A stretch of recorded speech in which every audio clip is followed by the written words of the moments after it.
श्रीगणेशाय नमः।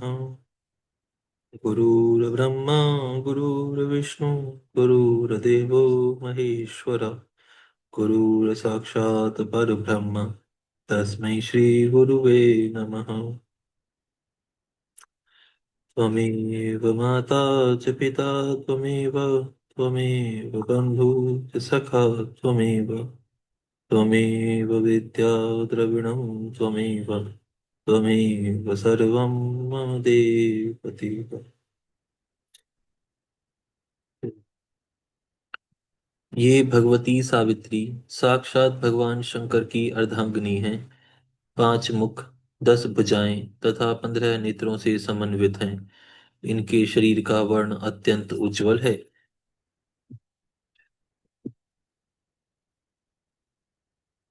नवरत्न से जटित इनका किरीट मस्तक पर चंद्रमा की लेखा से सुशोभित हो रहा है।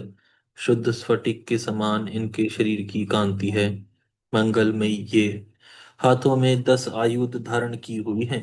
इनके अंगों में हार, केयूर, किंकिणी तथा नुपुर आदि आभूषण सुशोभित हो रहे हैं।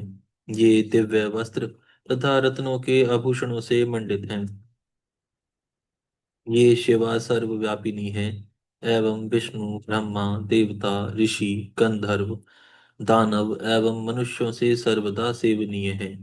ये सदाशिव की मनोहर धर्म पत्नी है, जगदम्बा है, तीनों लोकों को उत्पन्न करने वाली है, त्रिगुणात्मिका, निर्गुणा एवं अजा है। इस प्रकार का विचार करके बुद्धिमान पुरुष को श्री गायत्री का जप करना चाहिए, क्योंकि ये आदि देवी हैं, त्रिपदा हैं, ब्राह्मणत्व आदि प्रदान करने वाली एवं अजा हैं। जो पापी शास्त्रीय विधि का अतिक्रमण कर शिव रूपा गायत्री का जप करता है, वे कल्प पर्यंत नरक में यातना प्राप्त करते हैं। व्याहतियों से ही गायत्री उत्पन्न हुई है और उन्हीं में लीन हो जाती है, और व्याहतियों से प्रणव से उत्पन्न होकर उसी में लीन होती है। संपूर्ण वेदों का आदि प्रणव ही है तथा शिव का वाचक भी प्रणव ही है। यह श्रेष्ठ मंत्र मंत्रों का राजाधिराज तथा महाबीज स्वरूप है।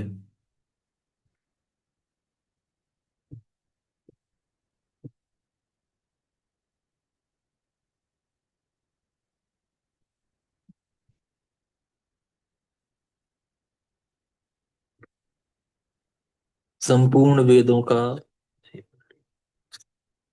प्रणव ही शिव और शिव ही प्रणव कहे गए हैं, क्योंकि वाचक और वाच्य में कुछ भी भेद नहीं है। काशी में मृत्यु प्राप्त करते समय शिव जी प्राणियों को इसी मंत्र का उपदेश देकर मुक्त करते हैं। इसीलिए एकाक्षर स्वरूप, दिव्य, मंगलमय तथा परम कारण रूप इस मंत्र की यति श्रेष्ठ हृदय कमल में उपासना करते हैं। अन्य मुमुक्षु धीर, विरक्त तथा लौकिक पुरुष भी इन विषयों से अच्छी तरह जानकर परम कल्याणमय प्रणव की उपासना करते हैं। इस प्रकार गायत्री को शिववाचक प्रणव में लीन करने के पश्चात अहम वृक्षस्य रेरिवा इस अनुवाक का जन्म जप करना चाहिए। तत्पश्चात यश छंद सामृषभ इस अनुवाक को आरंभ से लेकर श्रुतम में गोपाय तक पढ़कर कहें। ठीक है, उन्होंने एक श्लोक बताया है। उसका अर्थ, श्लोक का अर्थ है कि मैं स्त्री की कामना, धन की कामना और लोकों में ख्याति की कामना से ऊपर उठ गया हूँ। मुने इस वाक्य का मंद, मध्यम और उच्च स्वर से क्रमशः 3 बार उच्चारण करें। तत्पश्चात सृष्टि, स्थिति और लय के क्रम से पहले प्रणव मंत्र का उद्धार करें, फिर क्रमशः इन वाक्यों का उच्चारण करें। ओम भू ओम भू संन्यस्तं मया, ओम भुवः संन्यस्तं मया, ओम सुवः संन्यस्तं मया, ओम भूर्भुवः स्वः संन्यस्तं मया। इन वाक्यों का मंद, मध्यम और उच्च स्वर से हृदय में सदाशिव का ध्यान करते हुए सावधान चित्त से उच्चारण करें। इनका वर्णन उन्होंने नीचे किया है।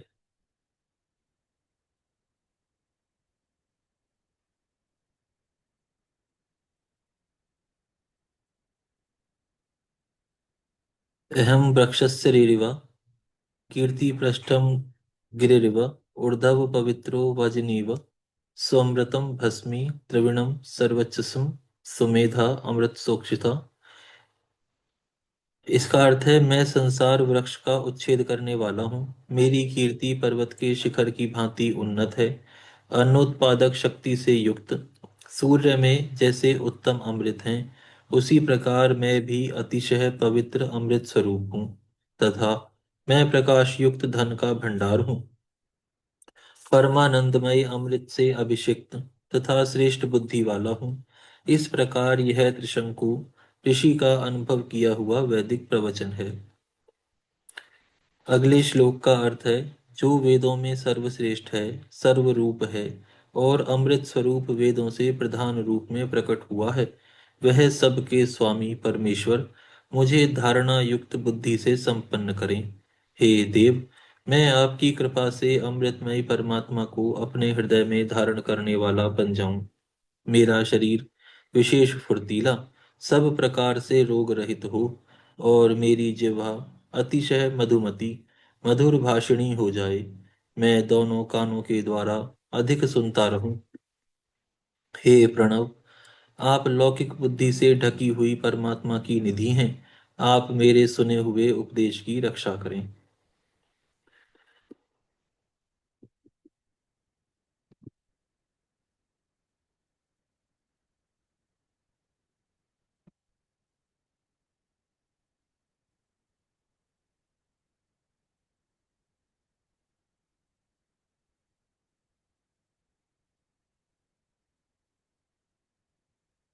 तदनंतर अभयम सर्वभूतेभ्यो मतः स्वाहा।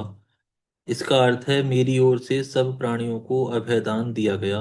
ऐसा कहते हुए पूर्व दिशा में एक अंजलि जल लेकर छोड़ें। इसके बाद शिखा के शेष बालों को हाथ से उखाड़ डालें और यज्ञोपवीत को निकालकर जल के साथ हाथ में लेकर इस प्रकार कहें।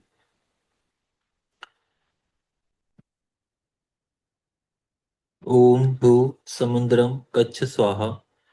ऐसा कहकर उसका जल में होम कर दें। फिर ओम भू संन्यस्तम मया, ओम भुवः संन्यस्तम मया, ओम सुवः संन्यस्तम मया, इस प्रकार 3 बार कहकर 3 बार जल को अभिमंत्रित करके उसका आचमन करें। फिर जलाशय के किनारे आकर वस्त्र और कटिसूत्र को भूमि पर त्याग दें और उत्तर या पूर्व की ओर मुख करके 7 पद से कुछ अधिक चलें। कुछ दूर जाने पर आचार्य उससे कहें, ठहरो, ठहरो, भगवान, लोक व्यवहार के लिए कौपीन और दंड स्वीकार करो। यूं कह आचार्य अपने हाथ से ही उसे कटिसूत्र और कौपीन देकर गेरुआ वस्त्र भी अर्पित करें। तत्पश्चात सन्यासी जब उससे अपने शरीर को ढककर 2 बार आचमन कर ले, तब आचार्य शिष्य से इंद्रस्य वज्रोससी इस मंत्र को बोलकर दंड ग्रहण करने के लिए कहें। तब वह इस मंत्र को पढ़े और एक श्लोक और दिया गया है, उस श्लोक को पढ़ने के लिए वो कह रहे हैं। इस श्लोक का अर्थ है, मैंने भूलोक का संन्यास पूर्णतः त्याग कर दिया। मैंने भुव यानी अंतरिक्ष लोक का परित्याग कर दिया तथा मैंने स्वर्ग लोक का भी सर्वथा त्याग कर दिया। मैंने भुरलोक, भुवरलोक और स्वर्गलोक, इन तीनों को भली भांति त्याग दिया। इस मंत्र का उच्चारण करते हुए दंड की प्रार्थना करके उसे हाथ में लें। तत्पश्चात प्रणव या प्रणव तत्पश्चात प्रणव या गायत्री का उच्चारण करके कमंडलू ग्रहण करें। तदनंतर भगवान शिव के चरणारविंद का चिंतन करते हुए गुरु के निकट जाकर वह 3 बार पृथ्वी में लौटकर दंडवत प्रणाम करें। उस समय वह अपने मन को पूर्णतः संयम में रखें। फिर धीरे से उठकर प्रेम पूर्वक अपने गुरु की ओर देखते हुए हाथ जोड़ उनके चरणों के समीप खड़े हो जाएं। संन्यास दीक्षा विषयक कर्म आरंभ होने के पहले ही शुद्ध गोबर लेकर आंवले बराबर उसके गोले बना लें और सूर्यदेव की किरणों से ही उन्हें सुखाएं। फिर होम आरंभ होने पर उन गोलों को होमाग्नि के बीच में डाल दें। होम समाप्त होने पर उन सबको संग्रह करके सुरक्षित रखें।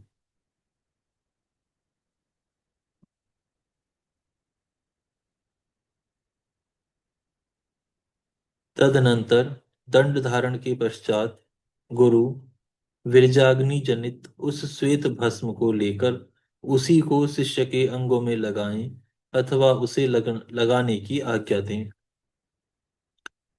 उसका क्रम इस प्रकार है। ओम अग्निरीति भस्म, वायुरीति भस्म, जलमीति भस्म, स्थलमिति भस्म, व्योमेति भस्म, सर्वः वा इदं भस्म, मन एतानि चक्षुषी।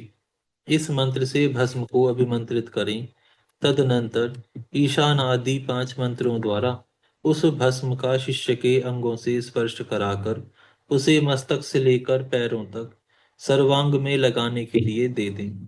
शिष्य उस भस्म को विधि पूर्वक हाथ में लेकर त्रयायुष्म तथा त्रयंबक इन दोनों मंत्रों को 3 3 बार पढ़ते हुए ललाट आदि अंगों में क्रमशः त्रिपुंड धारण करें।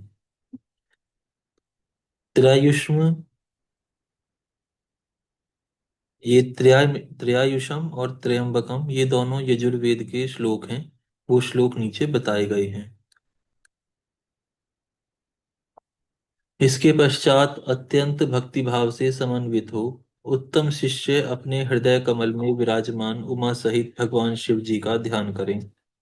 गुरु प्रसन्नता पूर्वक शिष्य के सिर पर हाथ रखकर दाहिने कान में 3 बार ऋषि छंद देवता सहित प्रणव मंत्र का उपदेश करें। इसके बाद श्रेष्ठ गुरु शिष्य पर करुणा करके 6 प्रकार के अर्थों से युक्त प्रणव के तात्पर्य को भी समझाएं। शिष्य भी पृथ्वी पर दंडवत गिरकर 12 बार गुरु को प्रणाम करे और सदा गुरु के अधीन रहे तथा उनकी आज्ञा के बिना अन्य कर्म ना करे।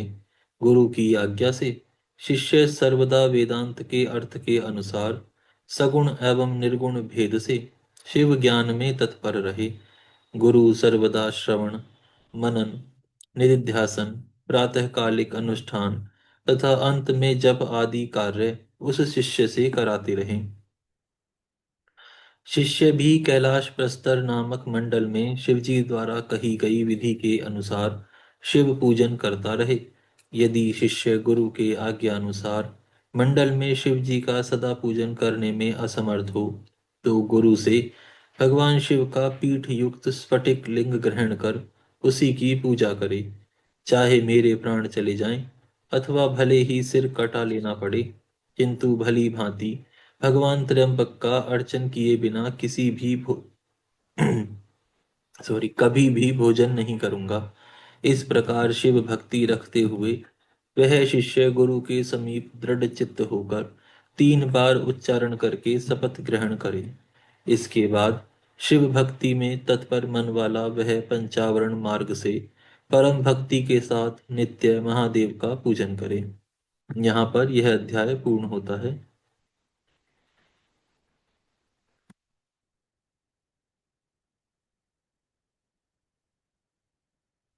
आज हम यहाँ विराम करते हैं, फिर कल से प्रारंभ करेंगे। हे गौ माता, आप सभी देवताओं की माता, सभी पुण्यों का पुण्य, सभी तीर्थों का तीर्थ हैं। हम सभी आपको दंडवत प्रणाम करते हैं। आपकी कृपा सदैव हमारे ऊपर बनी रहे।